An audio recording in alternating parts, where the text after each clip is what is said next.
Trash like you dares touch this." The cutting words sliced through the lively party atmosphere like a blade. The grand hall of the mansion fell silent. Wine glasses froze midair. The string quartet's violins hit a discordant note, then stopped altogether. Crystal chandeliers glittered above, brilliant but cold. The ivory marble floor now bore a deep crimson stain, wine spilled from a shattered glass. The shards sparkled like tiny knives, cruel and sharp. In the spotlight, a young woman in a charcoal gray maid's uniform knelt beside a fallen silver tray. Her hastily tied hair fell messily over a sweat-streaked face. Her trembling hands reached to gather the shard's glass, slicing her skin. Blood mingled with the red wine spreading across the white carpet like a tragic painting. Heels clacked against stone as a woman in a fiery red gown stepped forward. Her gaze ice-cold swept down like she was inspecting something beneath her. She tilted her chin, smirk curling, "Pick it up. On your knees, unless you want to be thrown out this instant." The crowd held its breath. Then came soft chuckles. A few guests whispered behind covered mouths. No one stepped in. No one dared. The girl stayed on her knees. Her shoulders shook, but not just from fear. Her lips pressed tight, drawing blood, and then her eyes lifted just for a moment. In that fleeting glance, something shifted. Not the gaze of a servant, but of someone seasoned, proud, secretive. The silver tray clattered as it was knocked aside. Another glass shattered. Laughter rang out, sharp mocking. The whispers lashed like whips, pathetic. "If you're a maid, know your place." More blood dripped from her fingers, seeping into the carpet. Blood and wine, twin stains of humiliation. A chill wind gusted through the grand doors, flickering the candlelight. The scene became a frozen portrait of injustice, where the powerful trampled and the weak were forced to bow. But her silence was not empty. In a shadowed corner, a man in a black suit watched. A subtle smirk touched his lips. He knew, and he was waiting. The shot lingered on her face, eyes glistening, part tears, part something sharper, unreadable. The room believed it had broken her, but in that one glance, the audience knew. This wasn't the end. And then the screen fades to black. Ominous music swells. A single question hangs in the darkness. Who is she, really? The soft strains of a violin floated once more through the grand hall, gentler this time, as if trying to smooth over the heavy silence that had just fallen. But the echoes of the incident still lingered in the air like a crack, etched permanently into a beautiful wall. Mitchell Mansion, a name well known among the city's elite. Perched atop the highest hill, it stood like a gleaming fortress overlooking the dazzling skyline below. Ivory marble walls, golden spiral staircases, crimson velvet curtains cascading from vaulted ceilings. Every detail exuded grandeur and distance, a place so majestic it made anyone stepping inside feel instantly small. Tonight was a lavish reception. Light from hundreds of crystal chandeliers bathed the hall in a glittering glow. Gowns shimmered, tuxedos gleamed, and the clink of glasses mixed with laughter that felt just a little too loud to be real. On the long table, draped in white French roasted lamb, Norwegian salmon, decades-old Italian wine. The air was thick with the scent of luxury perfumes. Everyone here seemed to be playing a part in the same grand performance, laughing more than usual, exchanging rehearsed compliments, shaking hands while their eyes scanned, evaluated. Each person desperately trying to prove they belonged. And in that performance, she, the maid, was nothing more than a background extra. Her faded gray uniform made her stand out not for its elegance, but for its incongruity. Wherever she passed, some guests subtly stepped aside as if afraid even brushing her sleeve might tarnish their silk. Her name was Anna, but to those here it didn't matter. They called her the maid, or worse, that girl. Anna moved like a shadow. On her silver tray, wine glasses trembled with each step. She focused so hard she could hear her own heartbeat pounding in her ears. No mistakes, no missteps. A burst of laughter rang out. At the center of the room stood Richard Mitchell, the host arm in arm with his much younger wife. In a crisp black tuxedo, Richard looked every bit the seasoned mogul, handsome but hardened by years in a ruthless world. The woman beside him, Amelia, his second wife, nearly 20 years younger, was dressed in a fiery red gown. The same sharp smile on her lips was the blade that had just cut into Anna's dignity before the entire crowd. Amelia knew how to command attention. Every gesture, every glance was calculated. Her eyes, like needles, pinned Anna in place, prolonging the humiliation. Around them, guests joined in with mocking stares and cruel little smirks. Anna kept her head down, but her eyes took in everything: the laughter, the faces, the contempt. She remembered it all. In her silence, something cold and steel-like lay hidden. At the back of the hall stood another figure, Thomas, the head butler, known for being strict, even ruthless. He approached, voice low and reprimanding Anna. "You should know your place. Repeat that mistake and you're out." The words struck like a sentence. Anna nodded, lips pressed tight. She said nothing. Elsewhere, near the staircase, a man watched silently. Dressed in black, he blended into the crowd. But his eyes, they were different, cold, knowing. Daniel, a rare-seen business associate of Richard's. When his gaze passed over Anna, the corner of his mouth lifted, just slightly. The music resumed. Guests raised their glasses. Laughter returned. But within Anna, everything had changed. She felt the pressure of stares, the whispers, the sneers. She wanted to disappear, but something inside her refused. In one brief moment, when she bent to gather shards of glass, Anna caught her reflection in a large mirror on the wall. What she saw wasn't a broken maid. It was a woman standing tall, commanding, cold with resolve. She clenched her bleeding hand and told herself, "They can mock me, they can step on me, but they don't know the truth no one could imagine." As Amelia drifted back into her crowd of admirers basking in her performance, Anna quietly rose. She stepped away from the center of the room, moving down a long corridor lined with antique paintings. The painted eyes seemed to follow her ghostly witnesses. Each echoing footstep was a reminder, "This is my house." No one knew. Anna stopped before an intricately carved wooden door. She brushed her fingers across it as if touching the past she kept hidden, then turned back, her eyes now ablaze with something fierce. Back in the grand hall, laughter swelled once more, drowning out the music. But now the audience knew behind the quiet face, behind that gray uniform, lay a secret powerful enough to shake the entire mansion. The music rose again, as if commanded to help the grand room forget what had just transpired. But the silence, heavy as lead, still clung to the vaulted ceiling, tangled in the crystal lights, falling to the marble floor as invisible shards of contempt. Anna rose, slipping her blood-stained hand behind the folds of her gray apron. The scent of spilled wine curled upward from the carpet, mingling with the heady perfume. She glanced across the gathering stiff collars, chins held high, smiles too polite to be sincere. Everything polished to perfection, as if the humiliation had never occurred, just a speck of dust on silk that could be brushed away. "You there." Thomas's voice, edged like steel, broke the haze. He stood at the edge of the hall, cane tapping the marble floor in rhythm, his eyes colder than ice. "Go to the kitchen. Wipe the tray. Clean those wine stains on the carpet. Now."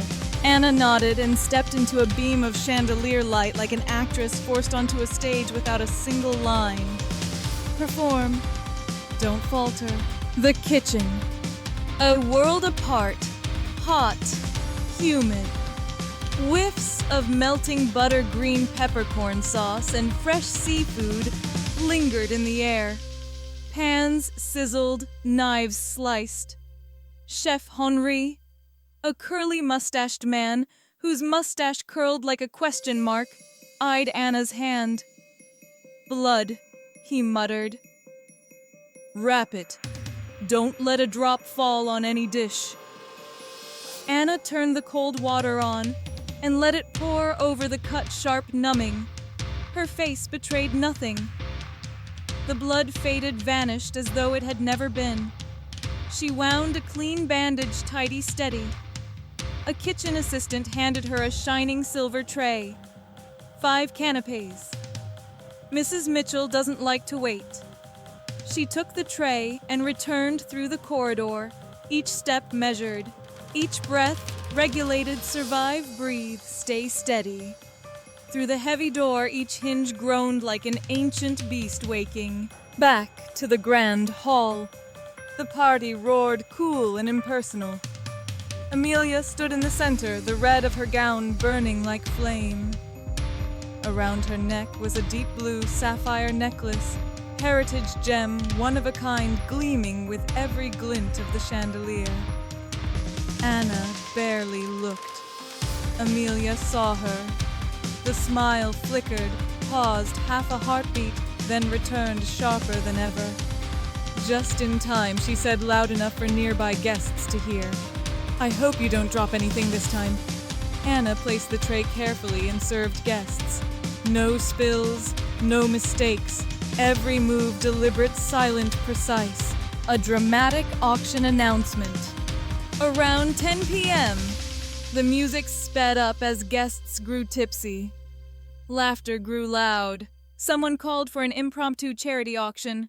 Richard Mitchell lifted his glass, announcing, "To open the evening, a sketch by..." Amelia interrupted, dripping with theatricality. "Pause. I have a surprise, my sapphire necklace. For scholarships. 1 night only. It stays on the wrist of the highest bidder until midnight." Cheers erupted. Whispers. Cell phone cameras flashed. Anna felt the tension coil in her fingers. That necklace, it wasn't just jewelry. It was legacy. She handed it to the auctioneer, each step watched by dozens of hungry eyes. After midnight, chaos unfolds. The party wound down, fur coats collected, promises made, goodbyes exchanged. The staff moved like clockwork, stacked plates, clear glasses, fluff linens. Anna collected nearly spent candles, extinguishing them as she passed the auction stage. The velvet box, now locked inside a display case, stood silent.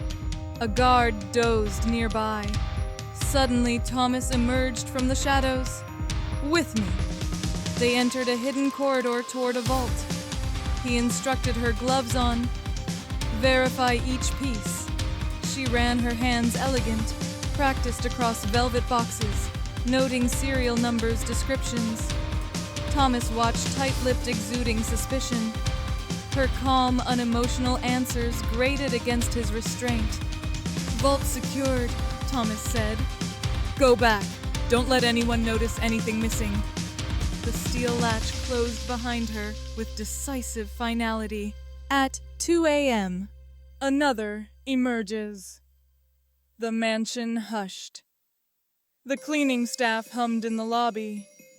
Anna, now wearing fresh bandage, scrupulously cleaned a column base and prepared for her remaining tasks. Amelia, sudden and volatile, appeared on the stair's base. Disheveled, enraged, her sapphire necklace absent. "Where is it? Bring it back! Now!" Anna started, but was cut off.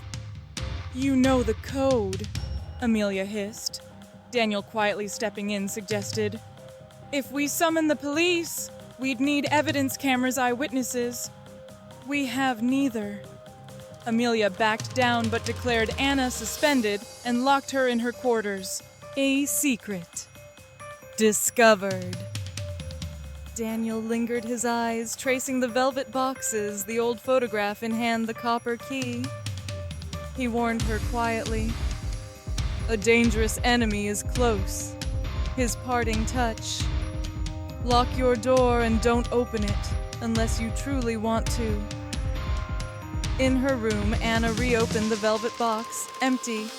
except for an imprint shaped like the sapphire. Her fingers rested in that hollow for a moment, drawing memory, a gloved hand, a whispered word. Keep. Then came a knock. Linda, the sleepy-eyed assistant, brought her tea and whispered, "I saw Thomas with something small and black just before all the guests arrived." Anna's mind registered it. She slipped the old key into her pocket, staring at the photograph in her hand, the one with marble steps and a carved door-worn glass, a tiny faded sparrow marking only she recognized. Later, she retrieved the hidden key from the servants' corridor. Behind a worn white door, the key turned, unlocking a hidden vault. Old wooden metallic smell still lingering. Inside lay a second velvet box, slightly larger, empty yet full of implications. Dawn breaks on a quiet resolution. Anna changed her bandage again at the lavatory, steeling herself. She slipped out, locking the door behind her. Once inside, she sank to the floor, holding the velvet box imprint, the key. The photo, her past, the past of this mansion hers, in ways none suspected. As the first pale light crept through the window, Anna lay still sleeping, dreaming. Wait for dawn. Because somewhere among the marble and crystal, the sapphire rested where it truly belonged, not in Amelia's vault, not in the hands of bidders, but on the path belonging to one who understood this house from its bones.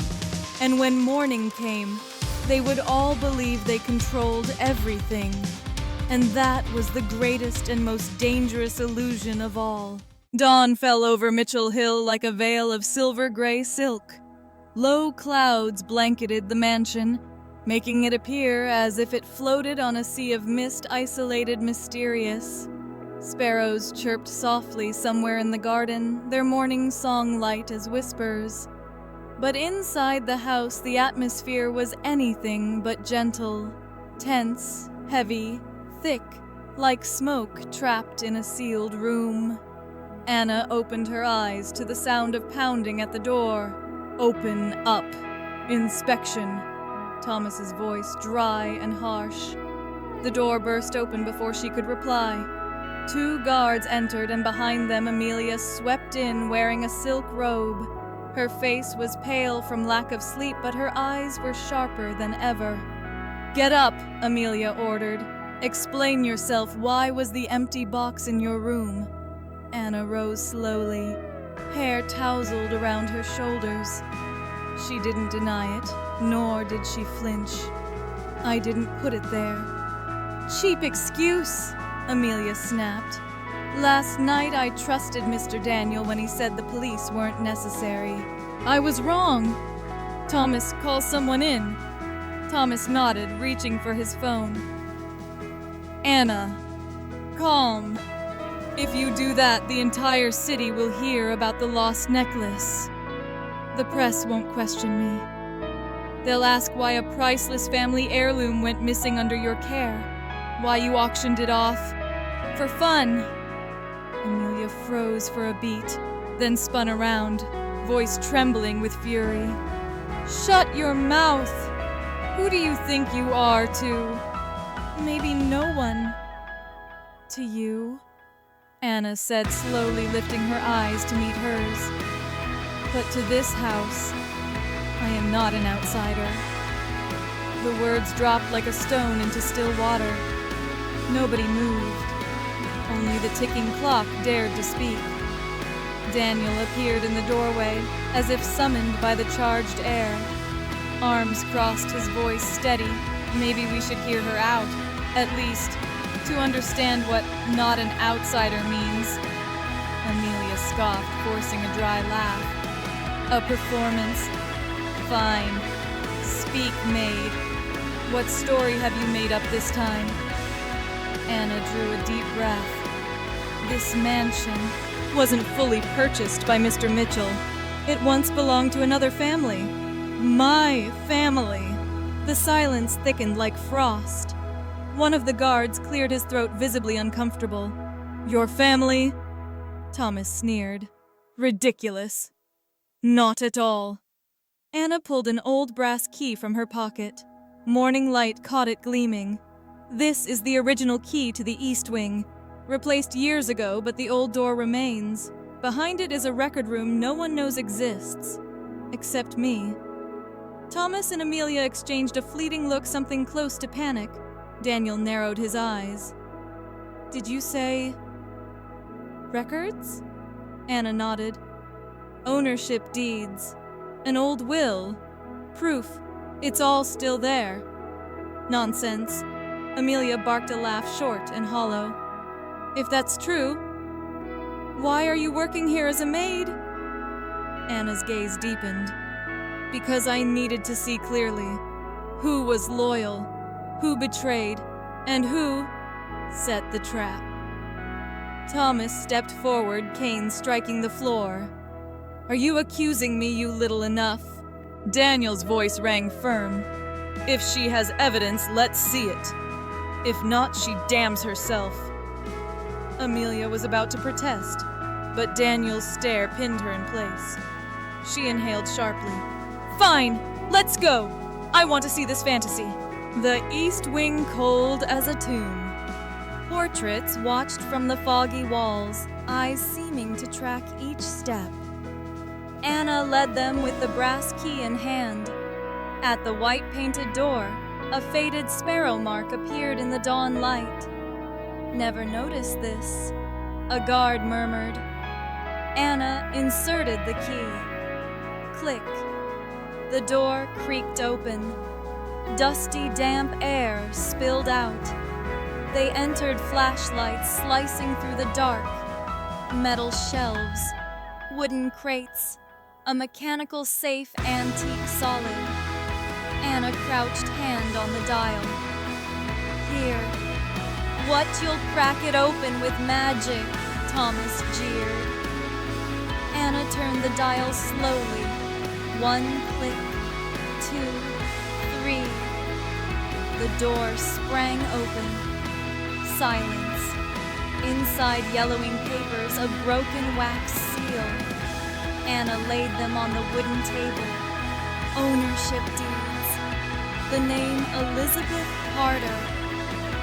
My mother's name, Anna said, voice low but clear. She was the rightful owner of this house, before it was stolen in a shadowy deal led by Richard Mitchell. Amelia stared, mouth open. Thomas paled slightly but masked it quickly. Daniel bent over the documents, scanning them. Transfer forms, signatures, ink seals. He looked up. This is real. Impossible! Amelia shouted. Then why, how? Because I let you believe it. Anna's tone turned steely. I disappeared. I stayed silent. But silence doesn't mean surrender. Her words were soft, but each one carved into the air like a knife. Thomas slammed his cane. It proves nothing. If you're Carter's daughter, why hide as a maid? You set the trap. Anna turned on him. The empty box in my room. Who else has a master key to staff housing? Who walked that corridor at the right time? Linda saw you. Thomas froze just for a second. But everyone saw it. You did it to stop me from finding this room. Anna continued. You thought if I was fired, humiliated, cast out, this truth would stay buried. Amelia took a step back, glancing at Thomas' trust crumbling. Daniel said nothing, but his eyes gleamed truth unfolding. What else? Amelia whispered.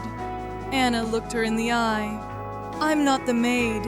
I'm the true heir of this mansion, Elizabeth Carter's daughter, and by will this property belongs to me. The words detonated in the room. Every other sound vanished. Amelia dropped the velvet box in her hand. Thomas's knuckles went white on his cane. Daniel straightened, nodding, slow, deliberate. The twist had surfaced. The mask had fallen. and the Mitchell estate, bathed in early light, stood exposed, its truth far from the fantasy that ruled the night before. Morning light sliced through the mansion's massive windows, flooding the old record room like a blade. Dust swirled in the golden shafts. On the aged wooden table pages of an old will lay spread open, each slanted line of ink whispering from the past. Amelia stood frozen, clutching her silk robe, her face pale. Just last night she had been the queen of the ballroom. Now she looked like a porcelain doll dropped into the wrong script, no longer the leading role. "This can't be," she whispered to herself. "If this is real, then all these years I've just been..." Thomas stepped forward, clinging to authority. "These rotting papers are meaningless. Mitchell bought this house legally, certified, registered. This," he slammed his cane on the table, papers fluttered into the air, "is garbage." Anna didn't flinch. Her gaze was steady. "You know that's not true. You were here when my mother was alive. You worked under her. You saw this house taken." Thomas stiffened, just a flicker, but enough for Daniel to catch. "Is that true, Thomas?" Daniel asked, voice calm but sharp. "Lies!" Thomas roared. "She's just a maid spinning fairy tales." Anna stepped forward, retrieving a smaller box from the vault. Heavy. She opened it. Inside, a worn leather journal. The initials E.C. embossed on the corner. "My mother's journal," Anna said, opening it. The day Mitchell first arrived. The day he convinced her to sell while she was ill. The day Thomas brought the papers and forced her signature. Silence crushed the air. The ink was faded, but the handwriting was clear. Feminine, shaky, furious. Daniel flipped through the pages, eyes scanning fast. His face remained unreadable. Then he nodded. "It's genuine. Ink-aging paper weave. It all matches government documents from the same era." Amelia collapsed into a chair, hands over her face. "My God. All this time, was I just an imposter living in someone else's home?" Anna said nothing to her. She turned to Thomas. "You buried the truth. And when I returned, you tried to destroy me with cheap traps." Thomas slammed his cane again, the tip cracking. "Shut up. You think a few torn papers will bring me down? Mitchell left a will. The sale was notarized. You have nothing." Anna slowly pulled another envelope from the vault. "This is a certified copy of my mother's original will, kept here." Mitchell thought he'd destroyed everything, but he didn't know this room existed. She laid the page on the table. The red seal gleamed. The signature, Elizabeth Carter, still bold. The final line: "All properties, including the mansion on the hill, shall be inherited by my daughter Anna Carter upon reaching legal age." The room exploded in silence. Amelia's eyes widened in disbelief. No, I don't believe this. This is a scam." Anna turned to her, unwavering.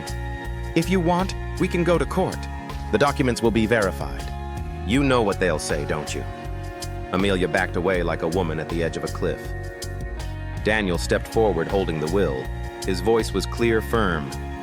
"By law, this mansion never belonged to Mitchell, and certainly not to Amelia. The rightful heir is Anna Carter." The room quaked. Thomas tried to hold himself upright, but sweat beaded at his temples. So what? Who would believe her? "She's just a maid. She could say anything, believe me." Anna echoed, lips curling slightly. "They already do. Every guest from last night." She lifted a hand. Daniel understood, pulling out his phone. A video played, grainy but clear. It showed Thomas entering the staff quarters late at night, carrying a black box. Linda had recorded it quietly and sent it to Anna. Thomas went white. "You little..." He scanned the room in panic. "Linda, that girl, she dares. You thought I'd be careless." Anna's voice was ice. "I knew you'd try to trap me. I came prepared." It's fake. It's edited, Amelia screamed. I won't accept this. But Daniel passed the phone to a guard. He frowned. Mrs. Mitchell, it's clearly Thomas. At this point, we can't ignore it. Thomas stumbled back, hitting the wall. His cane clattered to the floor. He turned to Amelia, pleading, but she said nothing, only trembled. Anna stepped forward. You laughed when you made me kneel and pick up broken glass. You humiliated me in front of strangers. But now, the truth stands, and you are the disgrace. Her words echoed off the marble walls like thunder. At that moment, the mansion's grand front doors burst open. Guests from last night returned along with journalists who'd caught wind of the missing heirloom. Flashbulbs popped. Questions came flying. Is the family necklace really gone? Has the rightful heir come forward? Was the maid the true owner all along? Amelia panicked, shielding her face. No, don't take photos. You don't understand, Thomas shouted, trembling. Get out! This is private! But Anna stood tall, eyes unblinking under the lights. Her voice rang deep, unwavering. I am Anna Carter, only daughter of Elizabeth Carter. This is my home. The room exploded in gasps. Cameras clicked. That sentence, clean and sharp, sliced through every lie like a knife. Daniel stepped in beside her. I'm a witness. I've seen the documents, the journal, the will. I confirm everything. Thomas stammered. No, this can't. You'll what, Anna cut in. Lie again. Set another trap. You've already lost. The house's security team, once loyal to the Mitchell name, looked at each other, then quietly stepped aside. Amelia cried out, mascara streaking her cheeks. No, this was my life. I've lived here for years. I can't lose it all to some girl. Anna looked at her. No hate, just quiet sorrow. You never owned anything. You borrowed. And now, it's time to return it. Amelia collapsed into a chair, shaking. Thomas made one last move, lunging for the papers, but Daniel grabbed his wrist, twisting it away. It's over, Thomas. All that's left is disgrace. His broken cane hit the floor like a gavel. In the grand hall, other staff had gathered. Linda stood behind a column, eyes glistening. A few whispers broke out. She's really the owner. All these years. Anna turned to them. I worked beside you. I know the weight you've carried, the scorn you've endured. From today on, that ends. No one in this house will bow to cruelty again. Tears welled in many eyes. Amelia's protests were drowned by the crowd. Thomas was restrained. Daniel placed a hand on Anna's shoulder, his expression full of respect. The house has its rightful owner now. Anna took a deep breath, scanning the room.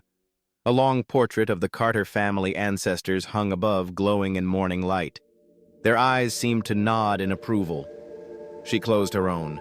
Her mother's voice echoed in memory. One day this home will be yours. But wait, be patient. And when the moment comes, stand tall, my daughter. Now, that moment had come. Morning unfolded like the drawing of a gauzy curtain. First light poured down the marble stairs in soft gold. In that fragile hush, the mansion after a night of upheaval seemed to exhale, as though it had lungs, and knew how to breathe, and how to finally feel relief. Anna emerged from the old record room, clutching the documents to her chest. Daniel followed steady steps behind her. Linda waited at the hallway's entrance, phone trembling in her hand.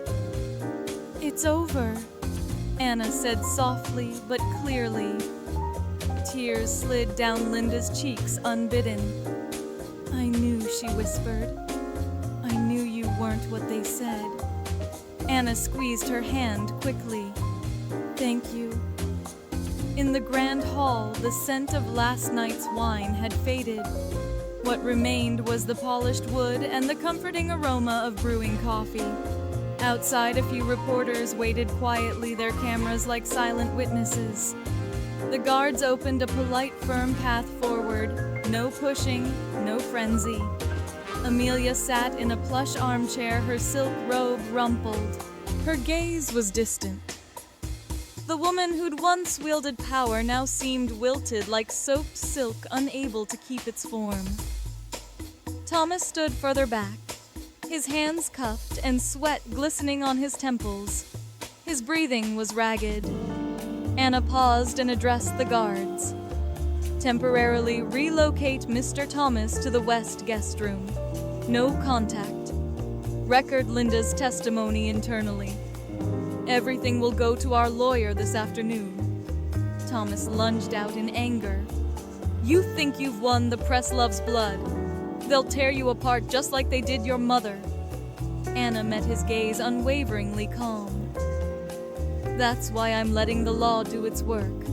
No intimidation, no revenge, only justice.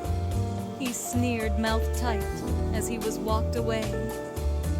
Anna turned to Amelia. Softly, she said, I want to speak with you privately. In the music room, light filtered through a sheer drape. A grand piano sat silent like a slumbering beast.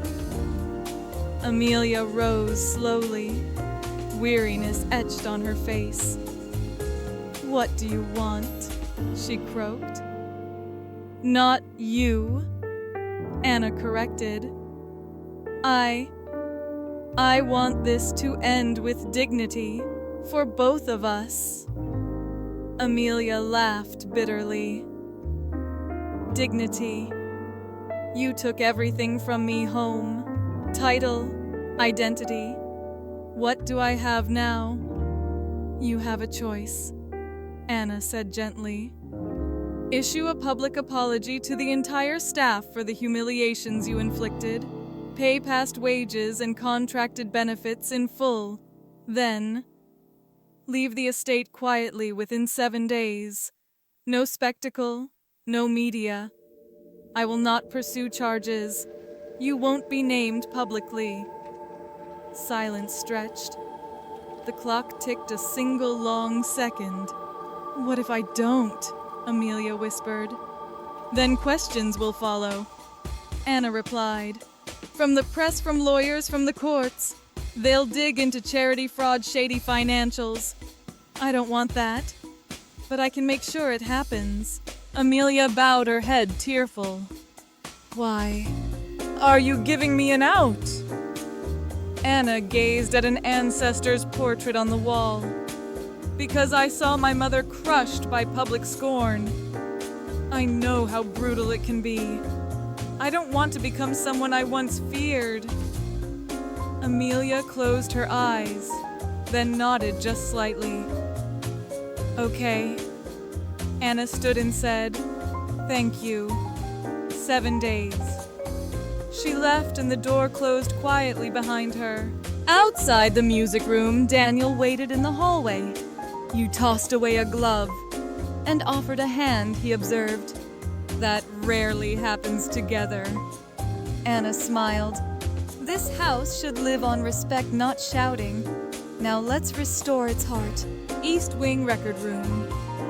Returning to the hidden room, Anna retrieved the second velvet box from the mechanical safe. This one larger than the rest. Smooth, worn corners. She placed it on the table, hand hovering above it, barely shaking. Then she lifted the lid. The sapphire broke into bloom, its deep, cool light filling the room like a silent spring. A slow radiance, no glare, only depth. Anna lifted the platinum chain, recognizing its significance. My mother called it the heart of the Carter house. Her voice was a whisper. She said, It's not for display. It's for remembering. Daniel watched, silent. She didn't touch the gem. She just felt its presence. What will you do with it? He asked gently. I won't wear it, she said firmly. I'll lend it to the museum under my mother's name. then sell reproductions to fund the Elizabeth Carter Foundation scholarships for workers' children, healthcare for estate staff across the city. Daniel's smile was real, this time warm. Smart, beautiful, and safe. She closed the box and pocketed the brass key as they left. Midday, in the backyard. The sun dotted the grass through the veranda. All staff, from gardeners to kitchen assistants, stood in a half circle. They looked nervous, curious, hopeful.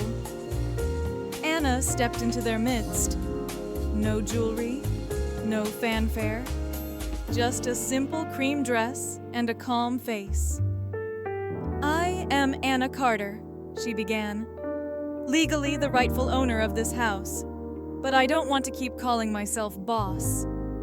I want us to be family, because this home doesn't breathe without you." A murmur moved through the crowd. Someone couldn't hold back tears. "I know," she continued steadily, "for years. You lived on bare wages, unappreciated hours, daily scorn. That changes today." She presented a stack of pages. Fair contracts, legal transparent. Internal health fund, health checks, and family care. 2 consecutive days off per week, rotated schedules. Sparrow Scholarship for employees' children this fall. 0 tolerance for humiliation. Anyone violating this, including management, will be removed immediately. Then came continuous quiet applause. Linda cried. The gardener nodded with watery eyes. "I owe you an apology," Anna continued, voice warm. "I lived among you as a maid, but wasn't honest. I wanted to learn from within to feel your burdens. If that caused you pain, I'd carry it now and make it right." A young assistant spoke up. "You didn't need to say sorry. You stood up for us. That's enough." A gentle smile lifted her. "This afternoon, Anna said we'll have the lawyer finalize everything. Properly. No shame. And tonight, we'll have dinner right here, no show, just home." Laughter and bright sun bloomed around them. Afternoon in the great room. With curtains wide open, lawyers arrived, efficient, polite. Papers were filed. Staff appointments confirmed. Thomas was formally documented for malpractice and evidence tampering. His signature was shaky, his face pale. "You may hire counsel," Anna told him softly. "I'll let the court handle everything." His eyes reflected fear as he muttered through clenched teeth. "I thought you were like your mother, but you're tougher." "No," she replied quietly. "I just learned to stand tall instead of begging." He was led away. The old chapter closed. When Amelia returned, last now composed no makeup, simply tired, she handed Anna the apology letters, departure notice, and severance payments. "Thank you for keeping your word," Anna said. Amelia trembled, eyes glistening. "Can I say one thing?" "Please." Anna nodded. "Last night, when I told you to pick up glass, in your eyes I saw something that scared me. Not that you were the owner, but that you didn't hate. That kind is terrifying." Anna's corner of her lips curved softly. "Hate is a chain. I didn't want to drag that any further." Amelia smiled faintly, almost cracked. "Congratulations. You deserve this."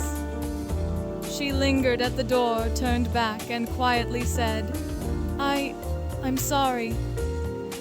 "Thank you," Anna replied. "Live kindly, Amelia."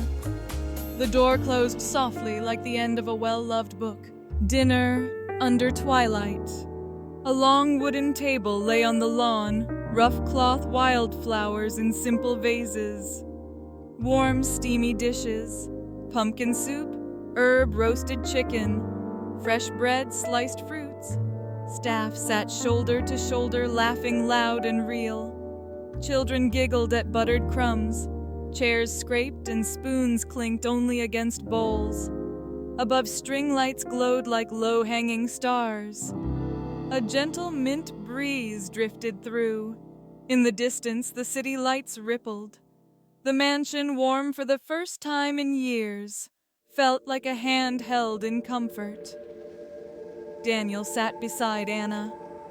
"The museum will come tomorrow to receive the gem," he said. "Scholarships can launch next week. I've already contacted partners." Anna smiled. "You're always one step ahead." He shook his head. "I walk beside you." A quiet trust held in their eyes. "There's one thing more I'd like," she said. "Tell me." "Keep the Mitchell name on the side gate, not to honor, but to remind.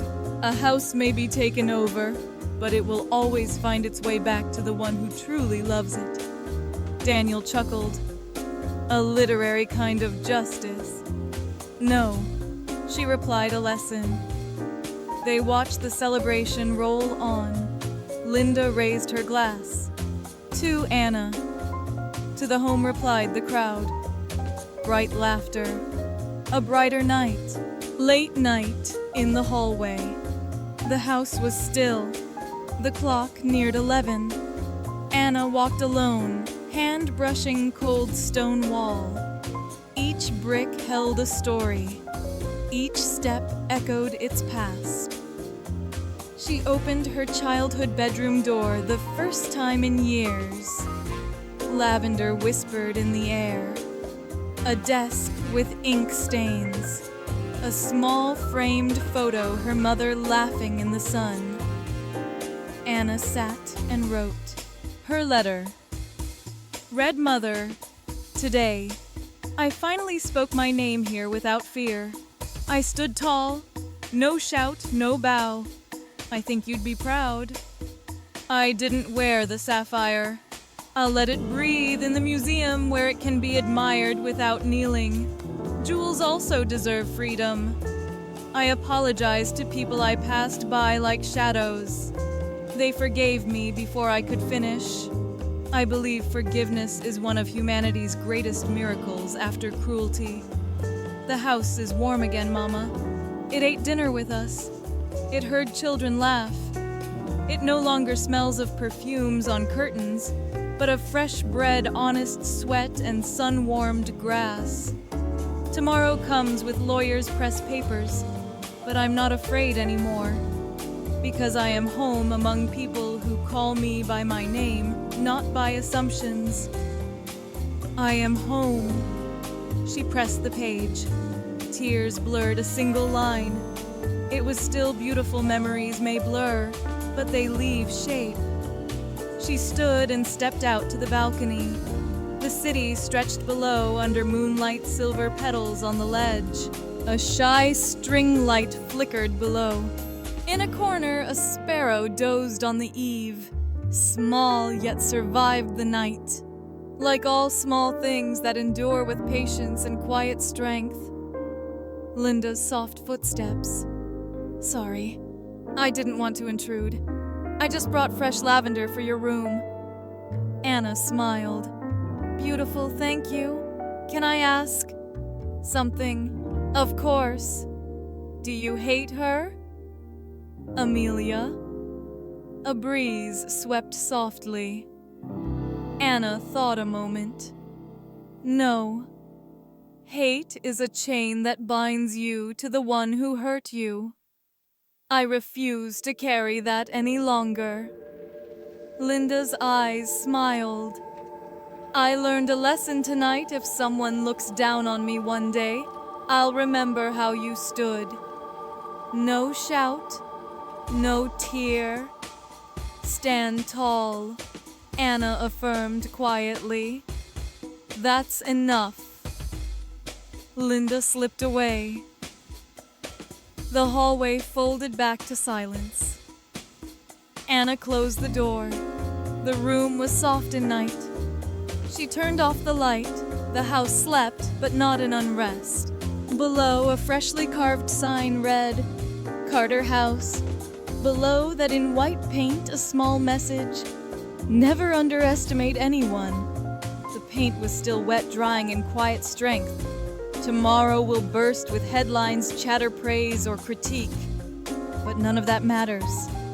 What matters is that those who were once made to kneel in this house will never kneel again.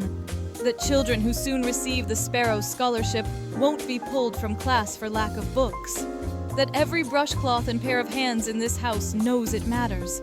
And most of all, that a woman who walked a long, winding path has finally found home, not through vengeance, but through opening the door. With an old brass key, with patience and dignity. A shooting star streaked across the sky. Fast, silent, beautiful. Anna closed her eyes and whispered, "I did it, Mother." She turned and walked onward, leaving the moonlit balcony behind. Below, the sparrow stirred, then continued to sleep. The night closed. But the house's new story had just begun. The Carter estate looked different in the morning light. No longer cold or distant. Windows were open, white curtains danced like the house was breathing again. On the porch, flower pots from the backyard had been carefully arranged. The gardener smiled warmly, watering them tiny rainbows arcing through the mist.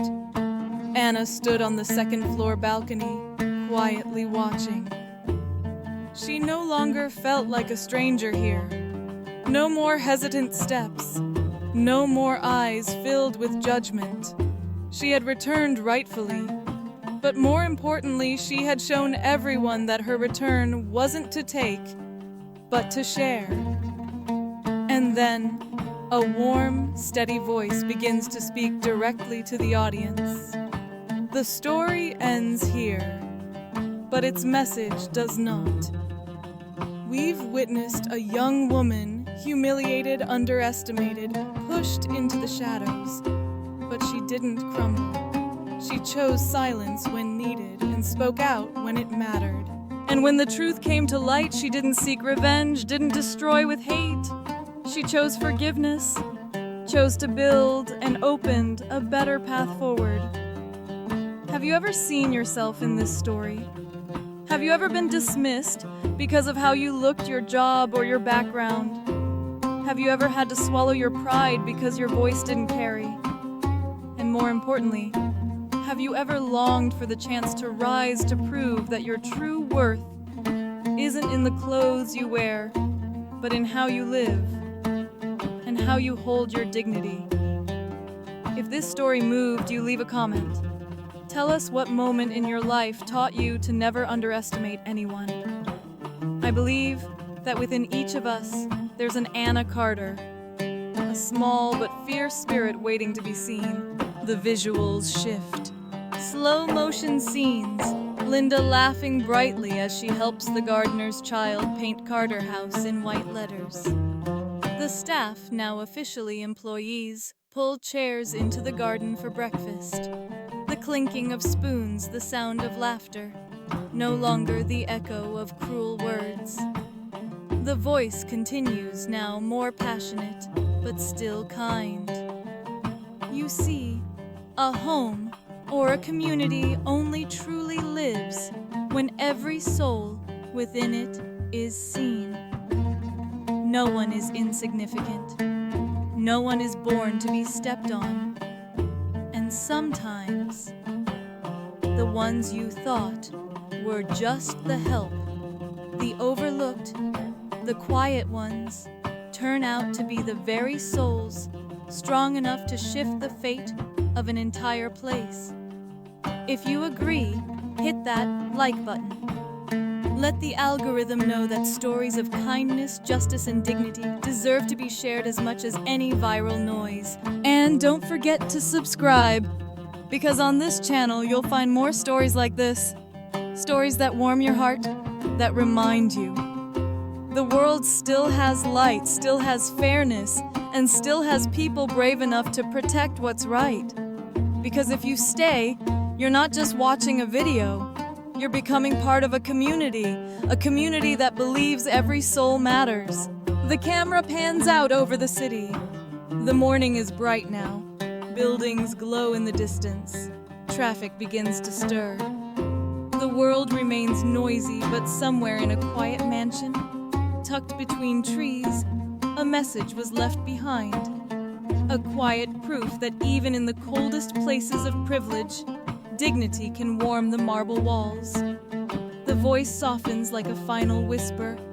Before you go, I want to ask you one thing. If one day you see someone being mistreated, pushed into the dark like Anna once was, what will you do? Will you look away, laugh with the crowd, or will you stay? Extend a small but meaningful hand. Leave your answer in the comments. You never know. Your words might be the spark. Someone out there needs to stand tall again. And if you believe these stories deserve to be told, don't forget to share. One share could bring hope to someone who needs it. Final scene. Anna quietly closes the white wooden door of her mother's room. The camera slowly pulls back past the balcony, the garden, and upward. The Carter estate grows smaller, nestled among the sunlit trees. A sparrow flits across the screen singing, "Never underestimate anyone," because sometimes they're the ones who'll change your entire world. Leave your story in the comments, share to spread the message, and subscribe for more human stories to come.